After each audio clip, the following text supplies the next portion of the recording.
Good evening and welcome to Missouri Association of College Admission Counseling's virtual college fair. Through this program this evening, you can learn a lot about our wonderful different colleges that are around the country and actually around the world as well. Please remember that during the time, all your questions should be put in the Q&A button in our chat area so they can answer questions throughout the evening as well. Along with that, remember that your microphone and your camera is turned off so they can't see and hear you, but please put all your questions in that area. All these sessions will be recorded so you can go and return to them in a few days at strivescan.com. And also there'll be other sessions that'll be going this evening as well to look forward to as well. So other than that, let's get the show on the road. Oxford Brookes University, you're up.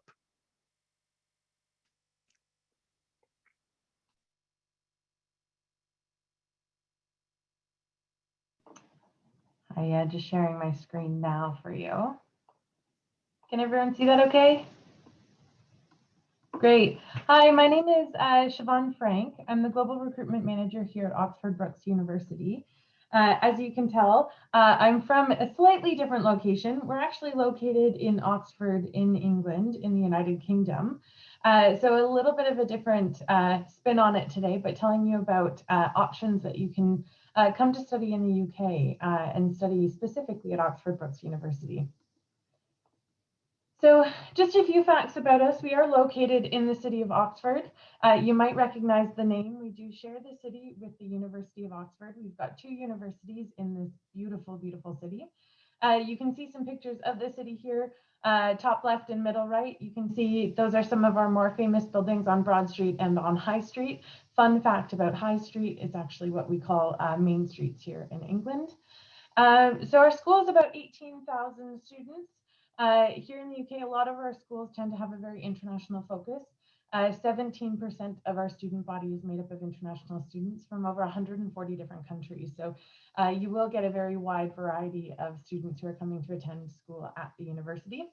You can see some beautiful buildings that we've got here on our bottom left. That's where our law students and study. And then top right and bottom right, we also have our John Henry Brookes building, which was just rebuilt in 2014. So it's a beautiful brand new building. Now, why do you want to study at Oxford Brookes? You get to live and study in Oxford, which is a world famous city, well known for its rich cultural history and its educational history. Here on the left-hand side, you can see some of our lovely students who are actually participating in what's called punting. This is a really well-known activity here, and it is sort of like a gondola, but it is just to give you a sense of what kinds of activities you can do while you're here. While you're here, you can also gain the fundamental skills necessary to be internationally employable.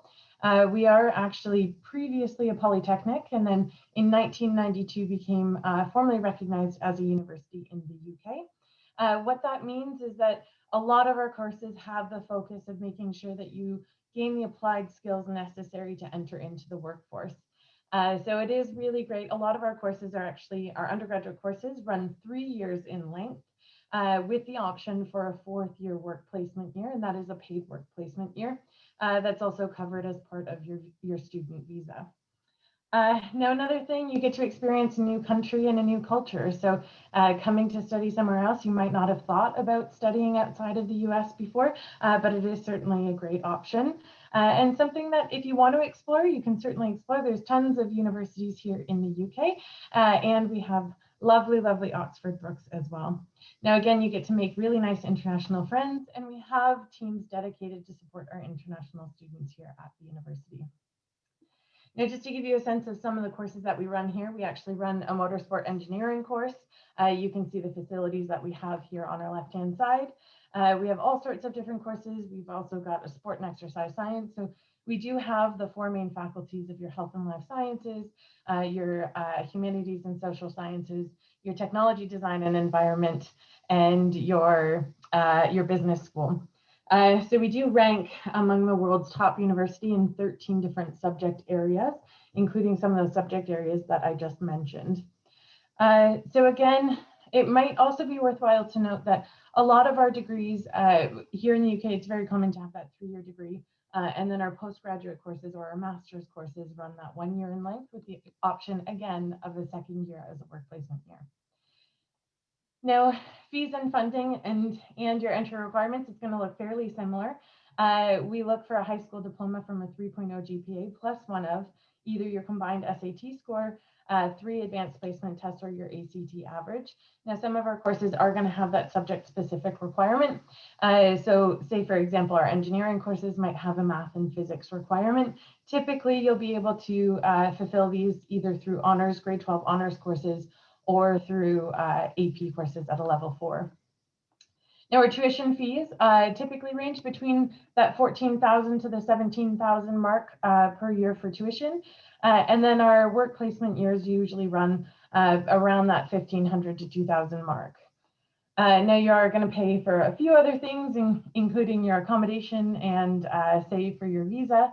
What's really nice about your student visa is you pay into the national healthcare system, which means that you do get healthcare coverage while you are here as a student in the UK. What's also worthwhile noting is that we do accept, and we are an approved institution to accept FAFSA, Veterans Loans Benefits, and Sallie Mae loans.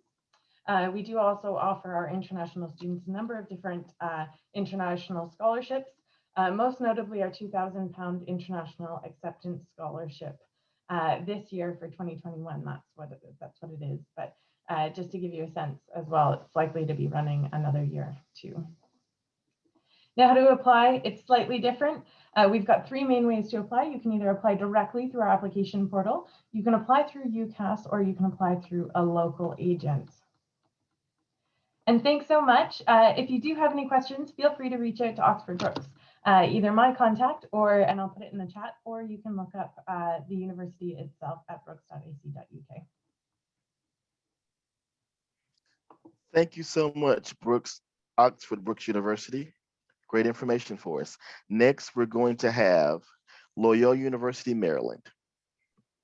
Hi, everyone. Thanks so much for being here. Good afternoon. My name is Rebecca Vincent. I am an admission counselor at Loyola University. So I work primarily with students from northern and central New Jersey and Baltimore County, Maryland, but I am, of course, happy to answer any questions that you all might have about Loyola today. I just want to give you a brief overview of a little bit about who we are as a university, some of the things that make us stand out, and a little bit about that application process as well. So at Loyola University, Maryland, we are a small to medium-sized Jesuit school. If you haven't heard of the Jesuits before, they're an order of Catholic priests. They have been around for quite some time. They have been doing education for about 500 years. So they definitely know what they're doing by now. One of the focuses of a Jesuit education is this idea of cura personalis. So that is a Latin term. It means care of the whole person. When you're a student here at Loyola, we're going to make sure that you're excelling in the classroom, but we're also going to make sure that you are getting a really holistic experience inside and outside of the classroom. Our students are going to be required to take a core curriculum. So regardless of what you're choosing to major in, there are going to be 11 to 13 courses that you'll take throughout your 4 years that will, carry through your curriculum, cover a lot of different subject matters. We think that's a defining difference for our students. It makes our students very marketable to be well-versed in a lot of different areas. And that's why we see so many of our students going on after graduation to their next destination very, very quickly. So about 98% of our students, of our graduates, will be in a full-time job or in full-time graduate school within 6 months of their graduation. So that's something that's really, really exciting for our students, that they have that opportunity.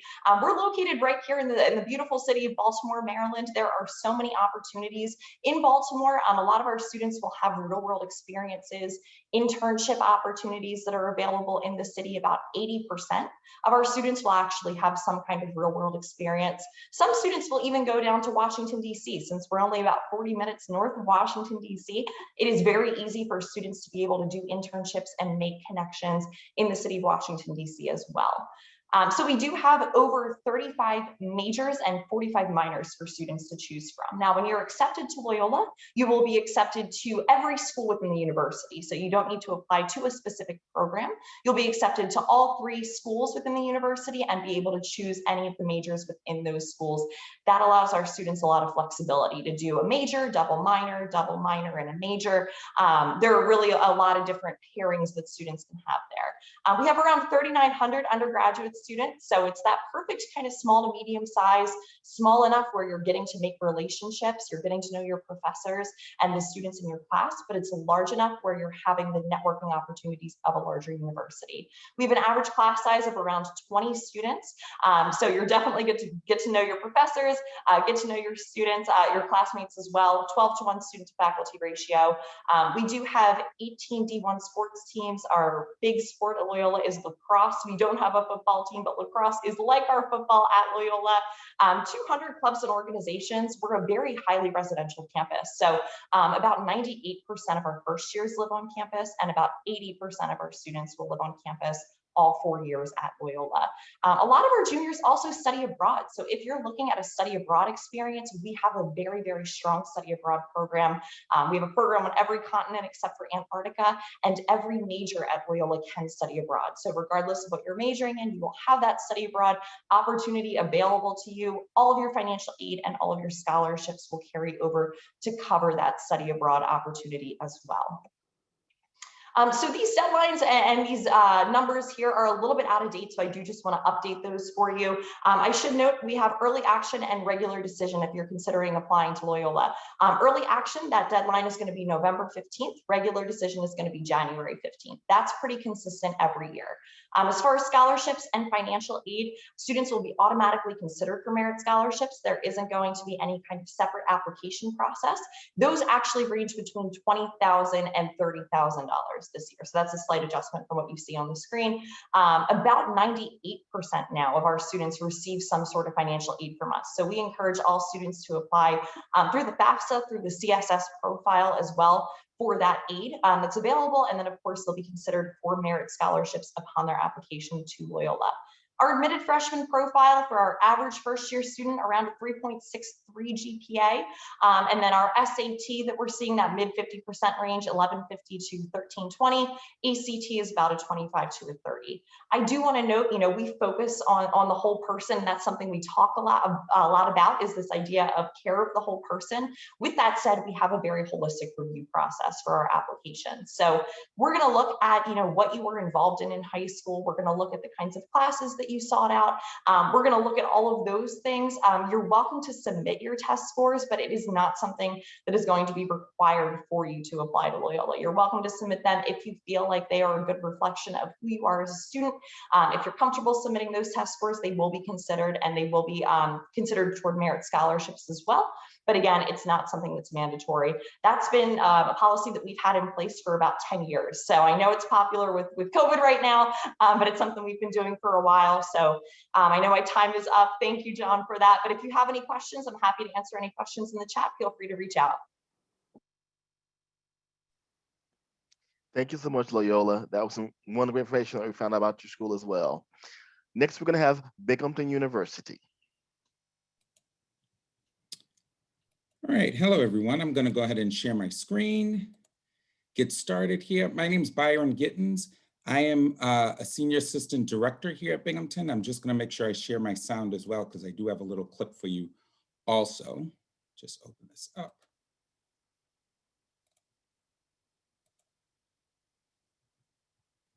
Can everyone see that okay? Okay, take it that's a thumbs up. We can. All right, so that you can? We can't see it. You can't? No, we can. You're good. Oh, you can, okay. I thought you said you can't. Okay, let me do that again.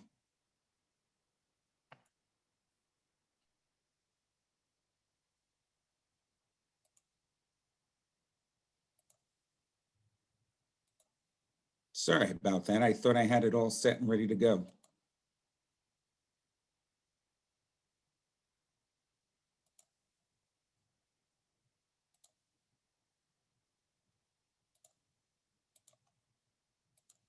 My apologies, folks.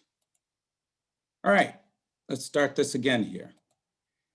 All right, there you go. You should be able to see that. So my name is Byron Gittens. I'm the Senior Assistant Director here at Binghamton University.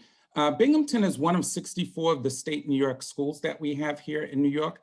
We usually get about 40,000 applications for about 3,000 seats. The one thing I will say about Binghamton, even though it is the #1 public, and I recruit in Florida, I recruit in places like Georgia, I recruit in the Midwest, These #1 publics, we're not as large as them. We're a medium-sized institution. So most of the students that are coming to Binghamton, they're coming here for a variety of things. We have 6 different schools and colleges on this campus. So students coming here for pharmacy, they're coming here for nursing, they're coming here for business, they're coming here for engineering.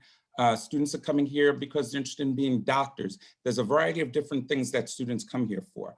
We do get students that mostly have A's and B's on their transcripts. So in the high 90s, maybe high 80s, but mostly A's, mostly rigorous curriculum. So students are taking AP courses, they're taking IB courses, they're doing a lot of those different things. We do have students that like to get involved on campus. We have about 450 clubs and organizations, as well as being a D1 institution. So we have those sports. Everything is not sports related. Some of those clubs are affiliated, whether it's the student government or research and things of that nature as a whole. A lot of students like to visit campus. So I'm gonna show you a short clip here where you can kind of get image of the campus.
Okay, folks, and where we're located, we're not New York City. I'm from Queens. We're about 3 hours northwest, if you will. There's about 26 buses per day that go back and forth between New York City and Binghamton. There's an airport in Binghamton as well.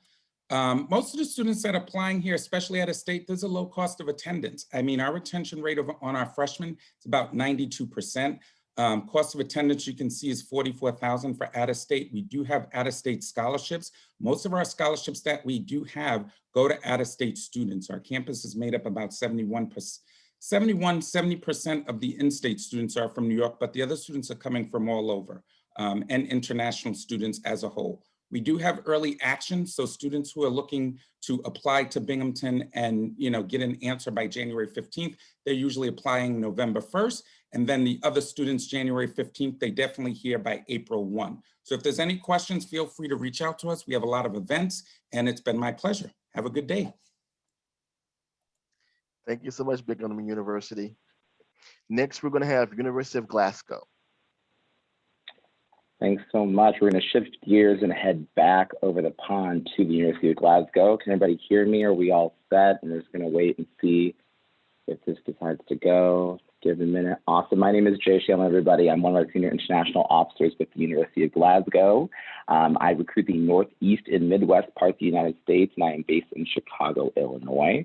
But let's just jump right into it here. So the University of Glasgow was founded in 1451. We are an ancient Scottish university, and we are the fourth oldest English-speaking university in the entire world behind Oxford, Cambridge, and St. Andrews.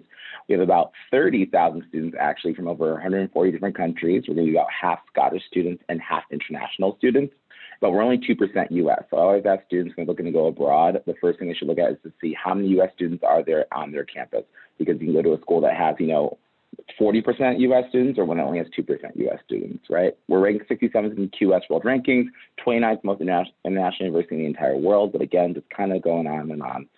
Scotland was voted the most beautiful country in 2019. Pictured behind us is Loch Lomond, which is one of our famous lochs. A loch is a lake, in case you're wondering. And this is going to be about a 35-minute drive outside the city. So it's great because many people think of Scotland as rolling hills, picturesque views, what you can clearly see here, but we are located in Glasgow, Scotland.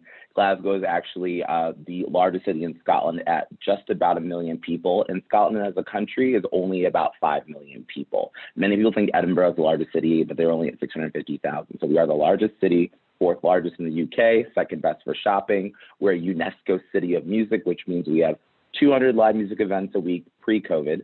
And that can be something like Beyonce's coming to town, or it can be something like, a small 4-string quartet at a Scottish pub. But we're located in Glasgow's West End, which is going to be one of the neighborhoods of the city center. It's about a 20-minute walk to the city center. This is the posh, ritzy area where the university is. It's nice because it's really close to the city center. If you want to walk, it's only 20 minutes.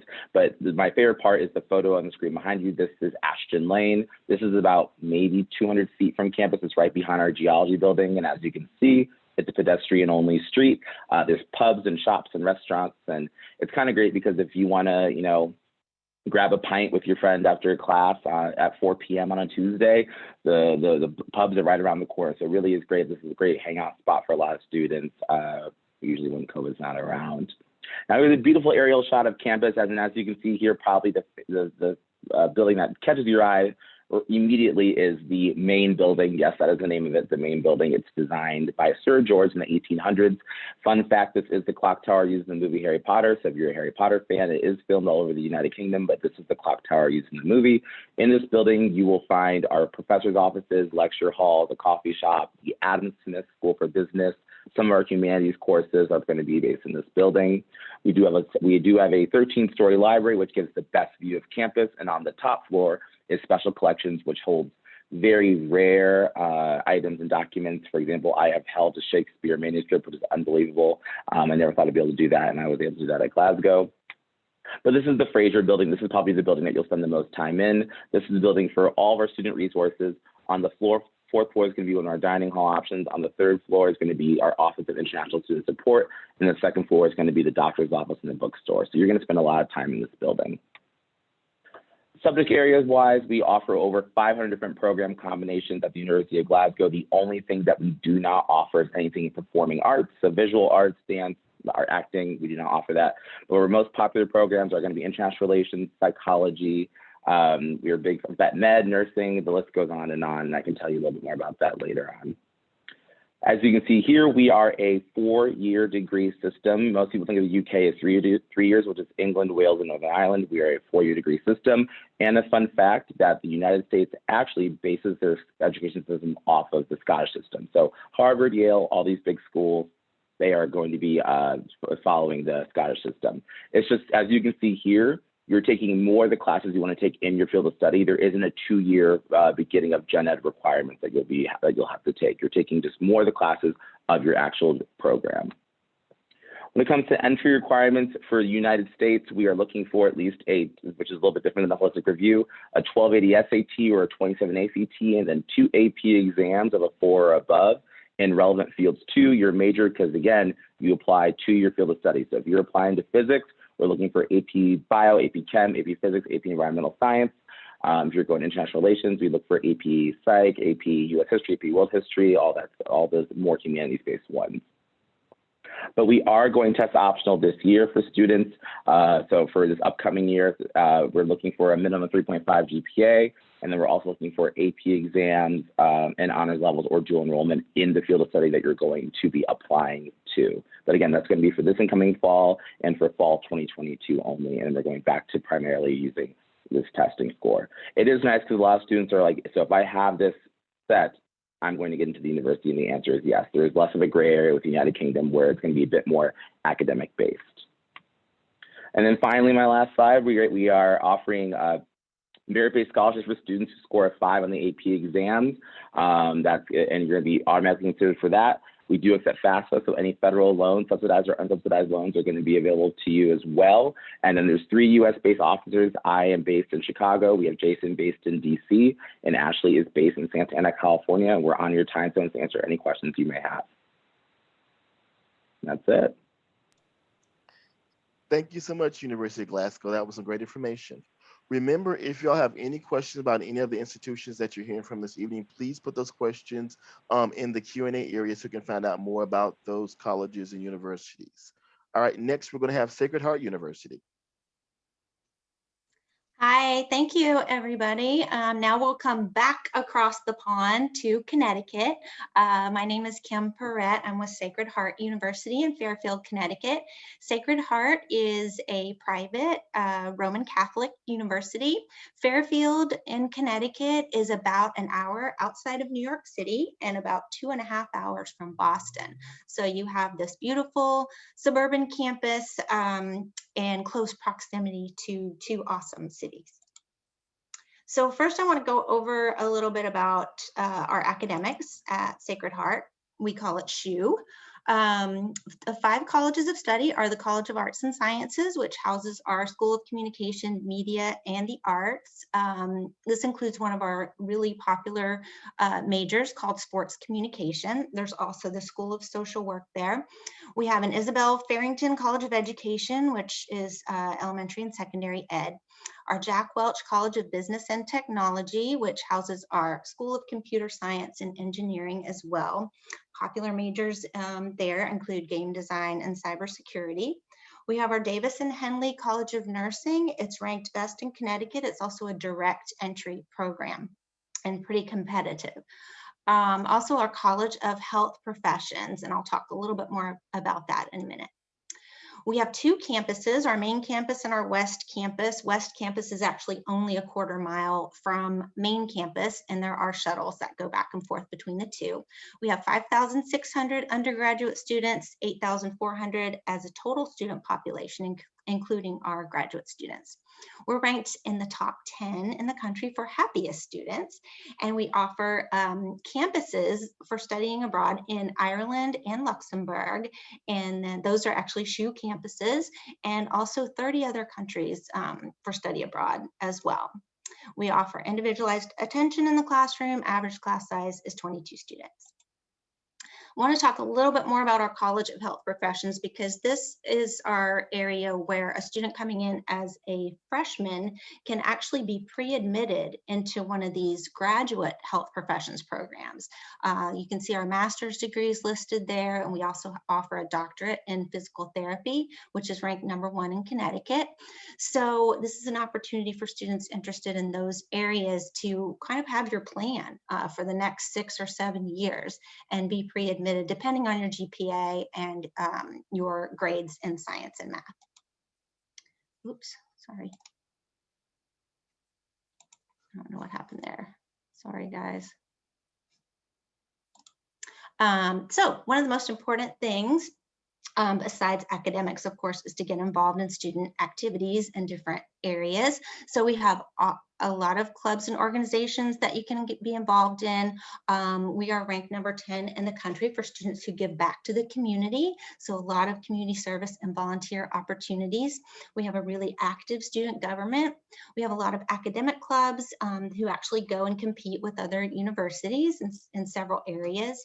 We have 14 fraternity and sorority life organizations, over 33 Division I NCAA teams, and over 35 club sports and intramural girls. So we're a really athletic campus. There's always some sports activity going on, and go Pioneers. We have a large performing arts area. We offer band, orchestra, guard, plenty of choral groups, plenty of dance teams, and majors in musical theater and straight acting theater. We have very active campus ministry program, of course. We are Sacred Heart University, and plenty of multicultural organizations as well, including a new diversity and inclusion center. And we are a growing university. We've been growing tremendously. We're one of the top 10 fastest growing Catholic universities in the US. So these are just some new additions. I'll highlight a few since I don't have too much time. We do have a brand new athletic center created by our athletic director, Bobby Valentine. And this is a center where you can just go and work out. There's a bowling alley, a rock climbing wall, a golf simulator, plenty of workout machines, and indoor track. And it's just one of the beautiful buildings on our campus. You can see a photo of our West Campus down there. It is our newest campus, and it is the former headquarters of General Electric, who we have an awesome relationship with.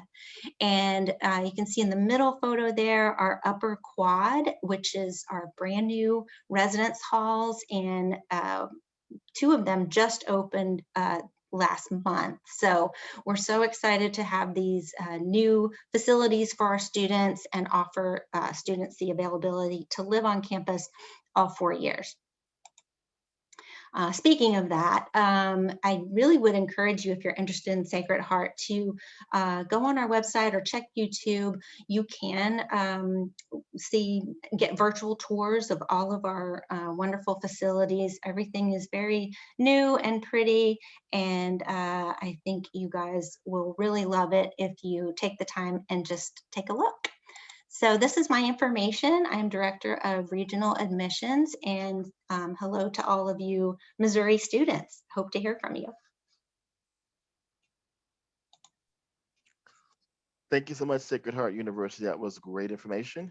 Next, we're going to have Syracuse University.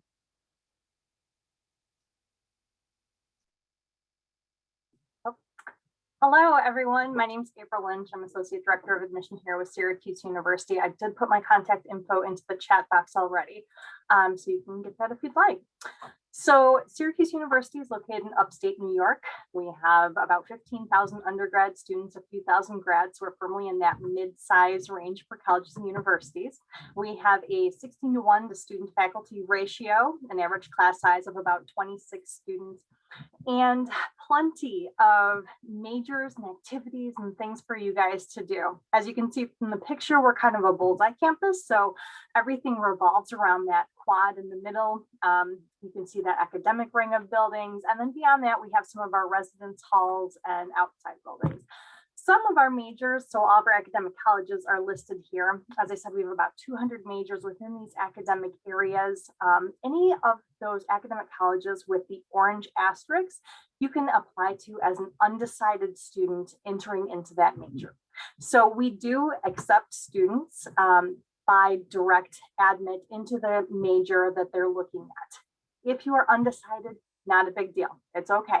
You can apply either undecided to the College of Arts and Sciences, where most of our students who have no idea what they want to do start off, as we have counselors who will work with you and kind of guide you towards different ideas, see what you're good at, that type of stuff.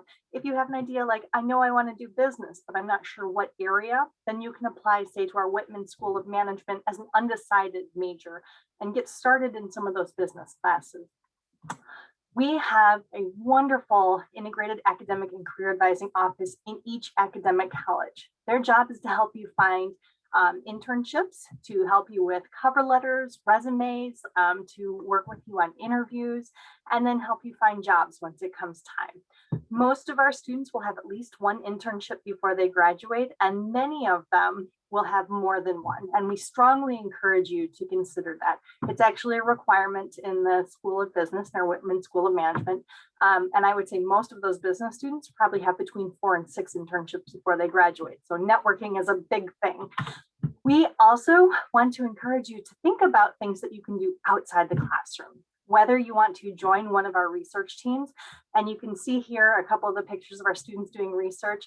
The two students on the left, they actually saw a need to help with waterborne illnesses in India. So they developed a sari that has a built-in water filtration system. And they were able to get that into production. We have other students working on many, many different areas of research across the university, and we encourage you to look at that if you are interested. We also have the Syracuse Stage, which is a professional equity theater that's located right in Syracuse. Our students share the building and get to work and can even gain equity points. We have such a fantastic study abroad program. We encourage you, if that's something that you're interested in, please check it out. Our students can go anywhere from a semester to a year, summer programs during shortened terms, whatever fits in your schedule, consider going somewhere. We also have discovery programs, which are first semester freshman year. You can go and attend one of our discovery campuses, so Florence, Madrid, or Strasbourg. After that, go Orange. We want you to become part of our student organizations. We have over 300 clubs, athletics, and organizations. They range anywhere from academic and professional organizations to Greek life. About 30% of our students go Greek, so it's a good sized system. We have, of course, social, just like Greek, like I mentioned, as well as fun. So if you are interested in the Squirrel Club or the Quidditch Club, or you want to join the Quiz Bowl or something like that, there is something for everybody. And of course, don't forget our Division I athletics. We are, oh my gosh, so thrilled to, cheer on the Orange as they compete in all the different athletics. The Barnes Center at the Arch is newly opened last year. It's a one-stop wellness shop. So we've combined workout facilities. We have counseling offices, nutrition offices. We have a pharmacy in there. We want you to be able to go and take care of your whole self in this facility. We also just renovated the Shine Student Center. So that opened this current semester in February, and students can go there. We have thoroughly updated the building. We've moved some of our cultural offices in there as well. So if you're interested in, the Office of Multicultural Affairs, LGBT Resource Center, Disability Cultural Center, those are now much closer to the center of campus and more easily accessible to students. If you're interested in living on campus in your freshman and sophomore year, you are required to live on campus. There are plenty of residence halls and dorms for you. We also have living and learning communities. So this means you can go and live with other students within your major or interest area, or maybe a multicultural living learning community. Take advantage of that. It's a great way to meet people who are interested and engaged in the same areas that you are. And it's pretty easy to make friends that way as well. So when you join the Orange and join us at Syracuse, it's a great way to be forever Orange and to join that passionate family of alumni. We also have a couple, things to go over. We are part of the Common App, so it's very easy to apply to us. We have early decision and regular decision. ED is due November 15th, RD on January 1st. We are test optional for fall 2022. So hopefully I hear some sighs of relief there. We do offer personal interviews and have many opportunities for you to join us online and virtually this spring. So please take advantage of that. Thank you, guys. All right, thank you so much, Syracuse University. Great information about your place as well. All right, so now we have time for one question from all our panelists to have answered. So I would love for everyone to just give this wonderful group tonight some advice. What advice would you give someone going through the college process? We just go in order of what we presented this evening. Yeah, thanks so much. I think from our end, I would say sort of twofold. Think about where you want to live, what you want to study. And then once you get an idea of which universities you want to start looking at, speak to the students, attend the events. Luckily this year, I think everyone with COVID has had a chance to go more virtual, or more virtual activities are happening. So it is definitely easier and easier to get in touch with the universities and to get a sense of what's going on. But certainly where you can get in touch with students, and a lot of schools now are getting, it's getting easier to contact, student ambassadors or students. So always that feedback is helpful. Yeah, thank you. Kind of going off of what Siobhan said, I would say that one of the most important things is to ask questions and utilize your resources. So don't be afraid to contact the college admission counseling offices that you're looking at. Feel free to get to know your admission counselor, get to know those students. We're all really here to help you throughout the process. So don't be afraid to take advantage of those resources. Of course, right now is a wonderful time to take advantage of those online resources too. I know we're offering all kinds of virtual tours and virtual experiences. Don't be afraid to utilize that. Start, now asking those questions so that you're ready to go for the application process. Yep, and I'm going to agree with what Rebecca just said, and some of the other colleagues will probably repeat a lot of the same things. I've been doing admissions 11 years. I went to a high school with 4,000 students in New York City. I'm a first-gen student, and the process wasn't easy when I went. I graduated in the late 90s, we're talking. But even through the admissions process, I wasn't always at Binghamton. I mean, before this, I was at Maryland College Park. Before that, UConn recruiting international students. It's going to be a different journey for each and every one of you, depending on what you need, depending on the resources that you have. But it's important to lean on those resources.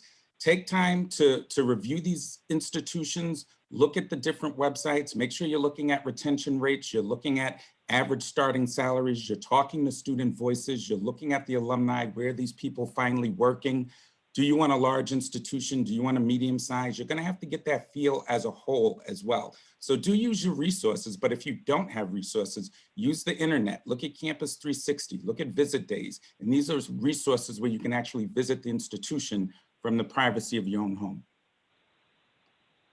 Yeah, you kind of just basically stole what I was going to say. The way I basically just tell students is have your list of non-negotiables. I always tell kids, have 3 non-negotiables before you start your college search. So do you want it in the city? Do you want rural? Do you want suburban? Do you want international? Do you have your list of your 3? If you want football, if you want Division I sports, whatever it is, and then stick to that list, because all the schools will start to look the same. And you'll be like, I like this one, I like this one. But if you have your list of very specific non-negotiables, so top 3 things that you must have at college to enjoy, it'll be easier to eliminate some schools in the long run.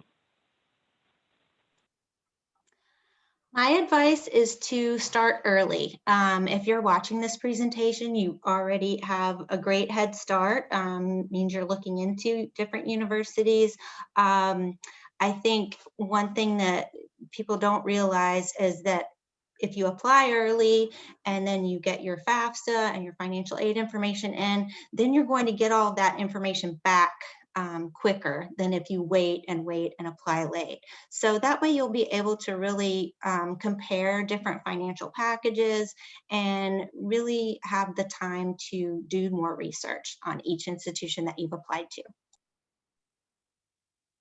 And I'm going to go kind of nitty gritty. Start an Excel file.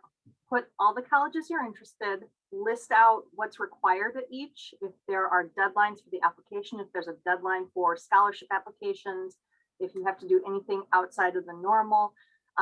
This process can be overwhelming, right? There's a lot. This is your first time going through it.